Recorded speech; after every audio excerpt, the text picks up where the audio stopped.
Hello everyone, Dr. Jesse Ritter here from Smile Solutions of Baltimore, and today's topic I'm going to cover is going to be a little bit of an edgy one, especially for a dentist or a cosmetic dentist to dive into, because I feel it's really important. I feel like it's an elephant in the room that doesn't get talked about enough, and I think it's a hot button and something of it upsets a lot of people when they think about the idea of cosmetic or large amounts of dentistry, and that is this concept that getting cosmetic dentistry or getting the smile you want is extremely expensive, and honestly, there's a lot of people out there that just think it's just completely out of reach for the general population or the average person that makes a quote unquote average salary. And I'm here to tell you, and I'm here to talk to you about and have an open conversation about what I believe about value, affordability, and ROI when it comes to cosmetic dentistry specifically. I guess you could say you could apply it to dentistry as a whole. But so many people really feel like dentistry is not accessible to them, and cosmetic dentistry, or if their teeth get to a point where they need a lot of work done, they really feel like it's completely out of reach for them. And I get that. I totally understand having that feeling. I can understand where it comes from, for sure. Dental insurance is not insurance, and so there's nothing in dentistry to really lean on or get access to for a reasonable fee per month that's really going to help you if you need a ton of work done or you need a lot of work done, if you're trying to catch up some problems that maybe haven't been taken care of for a while. It's very difficult to do when you are thinking about or leaning on dental insurance. In medicine, you can get, and now medical insurance costs more, and some people have it through their employers, most definitely, or through their husbands or wives. But with medical insurance, just like home insurance, car insurance, whatever it is insurance, right? And it is going to limit your out-of-pocket costs if you are going to go through something major. If you require a $50,000 surgery and you have a $1,000 deductible, your maximum out-of-pocket is going to be that deductible or that maximum out-of-pocket for your plan. And then your medical insurance will kick in and it will cover the rest, right? So your out-of-pocket expense is limited. In dentistry, with dental insurance, it is the exact opposite. Dental insurance is written so that the risk or the out-of-pocket cost for the dental insurance company is limited, and your out-of-pocket cost is unlimited, right?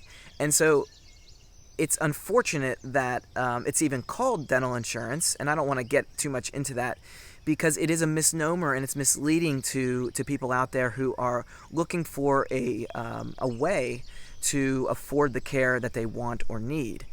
Dental insurance is just not the answer. It can, in some cases, be, in most cases actually, it's a good investment from the standpoint of if you can put in for $30 or $40 a month, which amounts to $360 to $480 a year. If you can put in that small investment, and you can, and you want to, and you're going to go to the dentist regularly, and you're going to use, say, a $1,500 or at best maybe a $2,000 maximum for the year, that's a 4 to 5x return on your money, right? So it's a way to make a good investment on a small scale. But it is in no way going to then take care of if you need $20,000, $30,000, $40,000 of dentistry. It's going to just leave you high and dry in that way. So that's the first thing that I want to review. Secondly, it's like this idea of and being expensive, and really,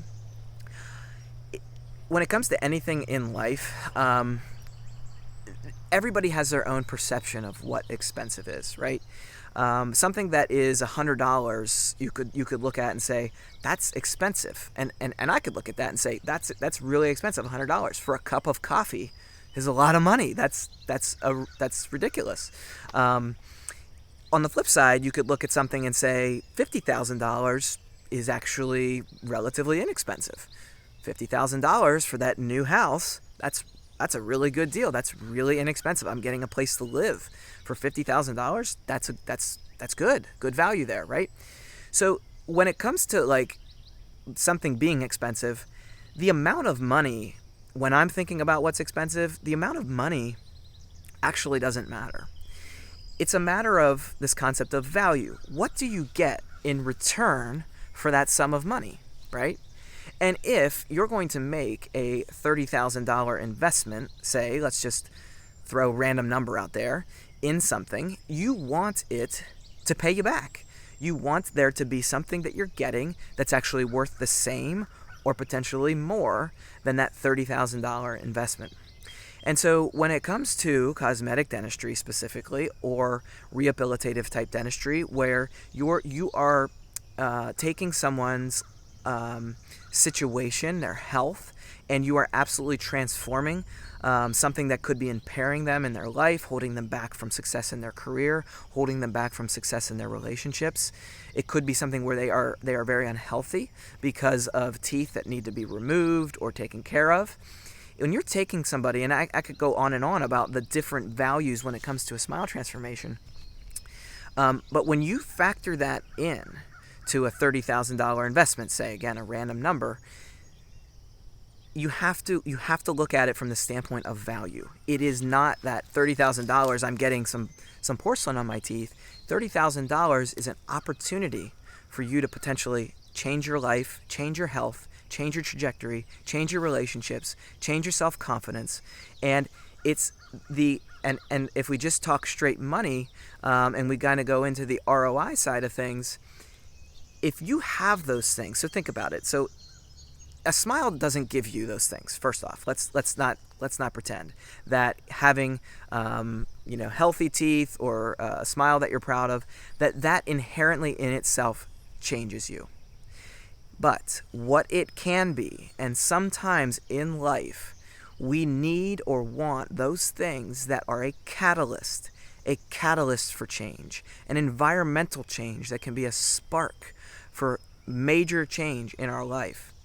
When you think about for yourself personally, and everybody's different, if you make that investment in yourself, the ripple effect of how that investment and deciding to make that investment in yourself, number one, and number two, the actual physical change in how you feel, how you appear, how you carry yourself, that can have a real monetary ROI in your life.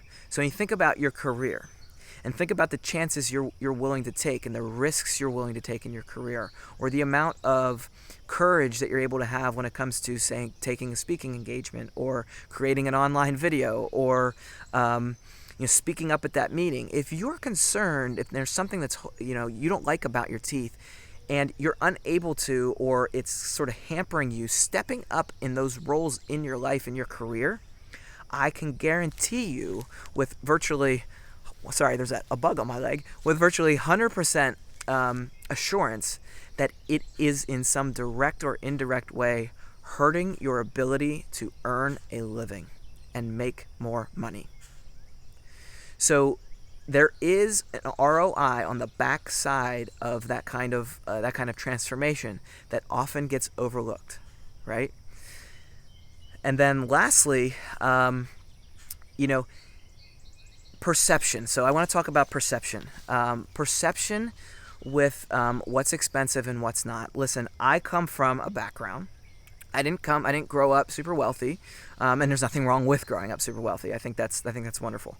I came from, my mom was a second grade school teacher. My dad was a manager at a feed mill early on in our childhood, and then he took a chance and he bought a feed mill that was kind of in ruins, if you will, and he over our childhood and into adulthood, he built that into a successful business. But growing up, we didn't have a ton of money. We were taken care of. We were never starving, but we were not abundantly wealthy. Okay, so I just want to say that. So I understand and I empathize with that. Money is finite for a lot of people's jobs, careers, and where they are currently in their life. and people have monthly budgets and things like that. So when, let's use that same number, that $30,000 comes up, I've had to have this discussion with patients, and what happens a lot of times is we envision, or patients and clients envision that, okay, $30,000, I don't have $30,000, right? And like, I mean, in theory, you don't, right? You actually don't. Like, it's not in your, or in reality, not just in theory, but in reality, you do not have $30,000 in your possession at this moment. It's not in your checking account. It's not in your savings account. It's not there, okay? But what we have to begin to think about is there a way in your life where that money can be created, okay? Now, not instantaneously manifested, like snap your fingers and here's $30,000, or hey, maybe I'll win the lottery tomorrow and I'll have that $30,000. It's more of how can $30,000 actually be in my checking account or be in my savings account, because I really want that thing, that smile, that health, that feeling, that benefit. I really want that value. I want to receive that, okay?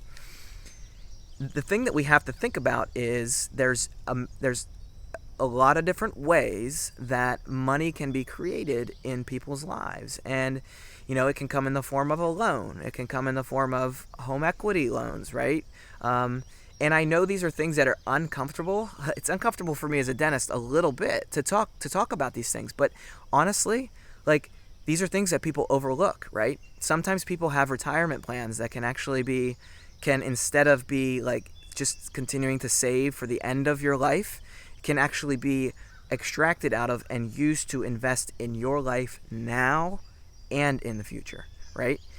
And then the other thing is that most people do not, no matter what background they are, when they pursue a smile transformation with me, or comprehensive, complete, kind of rehabilitation or whatever, most of them are not paying with a lump sum of money. We find a way to get a monthly payment or some kind of time, spread out on time payment plan, so that they have kind of the creative freedom or the ability to budget it into their lifestyle.